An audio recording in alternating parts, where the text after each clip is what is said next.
So kakatapos lang po ng bakbakan sa pagitan ni 4th Division World Champion defending Super Bantamweight Champion Japanese Monster na Oya Inoue at replacement challenger South Korean fighter Lee Jun Kim, kung saan as expected panalo po via knockout sina Oya sa loob lamang ng 4 na rounds. Kaya nadipensahan po successfully ni Oya ang lahat ng kanyang mga titulo. Pero as expected din, nang asar na naman ang matagal niyang gustong makaharap na si former 3 Division World Champion General Cuadro Alas Casimero. Diga po niya, Inoue, ang kalaban mo parang si Martin lang yan, with laughing emoji. So tila, kinukumpara po ni Casimero ang nanakaut ni Inoue na si Kim kay WBO Global Super Bantamweight Champion Wonderboy Carl James Martin, if we're not mistaken. Kayo, ano po ang masasabi ninyo sa latest fight ni Inoue at reaksyon ni Cuadro Alas? I-comment nyo lang po sa baba. Sa kabilang banda, tila nairita naman po mga boss ang brother trainer ni Cuadro Alas na si Coach Jason Casimero. Ito po ang ilan sa kanyang remarks with his statement posted through Cuadro Alas It's My Boy page. Yo, what's up? This is Kuya Lods. Good morning. Hindi ko may re-reaction tayong video na hindi kaaya-aya na galing pa sa kanya. Kasi itong tao na to, kupal! Sobrang kupal. Ayan. At wala na nga tong wala na nga gustong magpaturo. Pero, ito, panoorin natin to guys.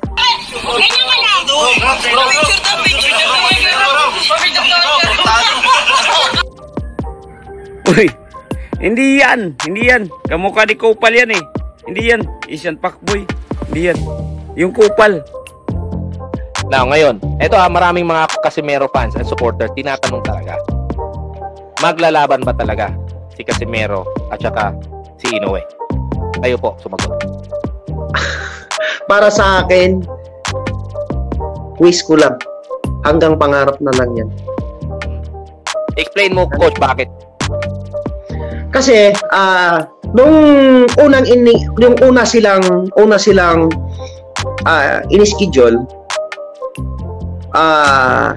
nung time na in-schedule na sila, kasi ang boxing, alam mo naman, ang boxing is big business, lalo na si Bob Harong. Okay?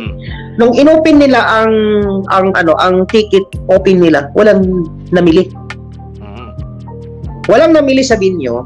Yung inopen nila ang pay-per-view, walang bumili. So kung itutuloy ni Bob Arum, sino o saan kukuha ng pera na pangbayad kay Inoue, pangbayad kay Casimero kung itutuloy ni Bob ang laban? Dahil walang bumili ng ticket. Kaya nga ako, alam mo, ako nahihiya ako sa mga content creator dyan na lagi nilang sinasabi na duwag si Inoue. Ginawa na lang nilang content para sa mga views nila. Tandaan ninyo, ang Hapon, napakatapang. Grabe, ang respeto ko sa mga Hapon. Kupal! Ikaw, kupal. Asian Pakboy ka na po. Kupal ka talaga. Huwag tinitira mo na naman si Casimero. Hindi mo ba alam na si Casimero ang nagbibigay sa iyo kaya ka naging Trainer of the Year? Ha?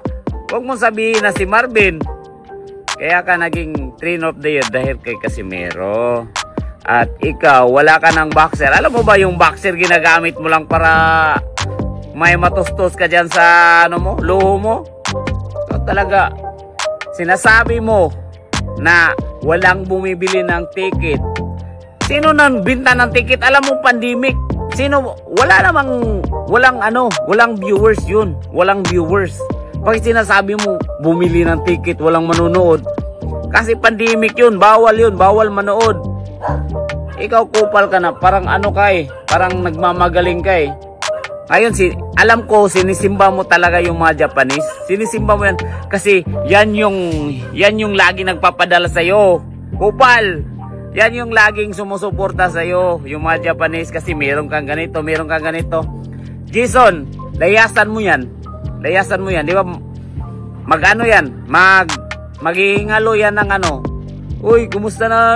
Balik na kayo dito, Kasi pag wala yung boxer, wala yung matatanggap sa maging ano niya. Kupal yan eh. At marami pa akong ilalabas sa'yo ha. Ikaw kupal ha. Marami pa akong ilalabas sa'yo. Sinisimba mo yung mga Japanese. Hindi mo ba alam kung natuloy lang yung Inoue versus Casimero?